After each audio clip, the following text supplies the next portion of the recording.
ang isip at kilos loob.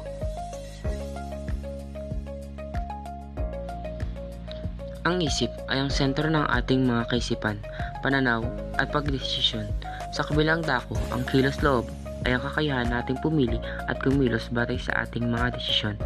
Magkasama ang mga itong nagtutulungan upang makagawa tayo ng makabuluhang aksyon.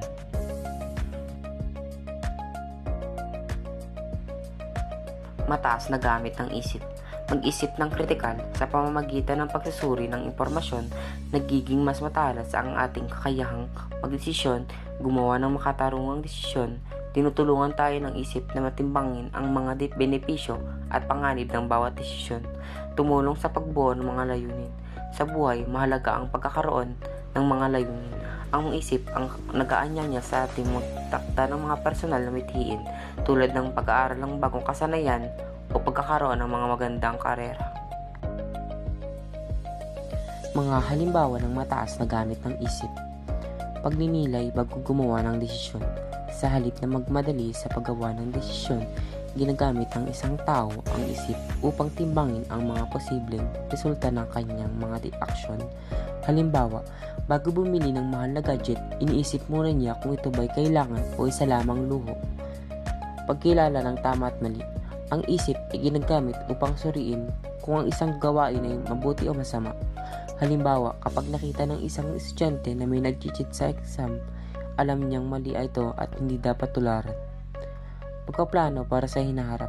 Ang paggamit ng isip sa mataas na antas ay makikita rin sa kakayahang magplano. Halimbawa, isang estudyante ang gumagamit ng kanyang isip upang makapagplano ng kanyang pag-aaral at mga gawain para masigurong matutugunan niya ang mga pangangailangan sa eskwela at makamit ang kanyang mga pangarap. Paano may papakita ang mataas na gamit ng isip? Hindi agad tinatanggap ang mga bagay ng walang pag-iisip, bagkus ginagamit ang isip upang suriin ang impormasyon at alamin kung alin ang totoo at tama. Paggawa ng tamang desisyon. Bago kumilos, nag-iisip muna ang tao upang maisigurado na ang kanyang desisyon ay makakabuti hindi lamang sa kanya, kundi pati na rin sa ibang tao. Pagtutok sa mas mataas na layunin. Ang isang tao ay hindi lamang nagtatrabaho o nag-aaral para sa pansariling benepisyo, kundi inisip din niya ang mas malaking epekto ng kanyang mga gawain para sa kapakanan ng lipunan. Ang mataas na gamit ng kilos loob ay ang kakayahan ng tao na magsagawa ng mga desisyon ayon sa kanyang isip at konsensya at sa pamantayan ng kabutihan. Ito ay higit pa sa simpleng pagsunod sa mga kagustuhan o emosyon, sapagkat ang kilos loob ay kumikilos batay sa malalim na pagninilay ng tama at mali. Sa mataas na antas, ang kilos loob ay pinipili ang kabutihan, katarungan at pamagmamalasakit sa kapwa, kahit na mahirap o hindi popular ang paggawa nito. Mga halimbawa ng mataas na gamit ng kilos loob. Pagpili ng kabutihan sa kabila ng tukso. Isang estudyante ang pinili na mag-aral ng mabuti kahit pa inaalok siya ng mga kaibigan na maglaro.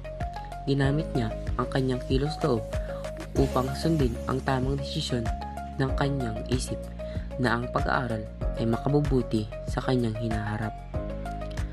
Pagpapatawad sa kabila ng sakit.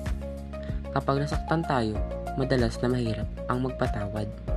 Ang kilos loob ay ginagamit para isagawa ang kapatawaran. Kahit na mahirap ito dahil alam nating makabubuti ito hindi lang para sa iba kundi para rin sa ating kapayapaan ng isip. Pagkilos ayon sa prinsipyo, isang taong tapat sa kanyang prinsipyo ay piniling huwag gumawa ng pandaraya sa trabaho kahit pa alam niyang maaari siyang makakuha ng benepisyo. Ang kilos loob ang nagtutulak sa kanya na kumilos ayon sa integridad at moralidad. Paano may papakita ang mataas na gamit ng kilos loob? Pagpapasya ayon sa moralidad.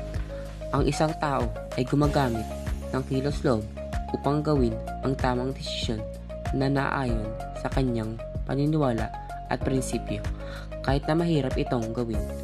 Pagpili ng makabubuti sa nakararami, sa halip na unahin ang pansariling interes, ginagamit ng tao ang kilos loob para piliin ang makabubuti hindi lamang sa kanya kundi sa iba, tulad ng pagsasakripisyo ng oras para tumulong sa komunidad. Ang mataas na gamit ng isip ay nagbibigay daan sa tao na makagawa ng mga makabuluhang desisyon na hindi lamang batay sa emosyon o pansariling interes, kundi batay sa kabutihan, karunungan at lohika. Sa kabilang dako naman, ang mataas na gamit ng kilos loob ay nagpapakita ng ating kakayahan na maging mabuting tao na hindi lamang nag-iisip ng mabuti kundi kumikilos din ng naayon sa mga prinsipyong ito. Ang isip at kilos loob ay mga regalo ng Diyos na nagbibigay daan sa atin upang makagawa ng mga mabuting desisyon. Gamitin natin ang mga ito ng wasto sa araw-araw para sa ating sariling kapakanan at sa kapwa.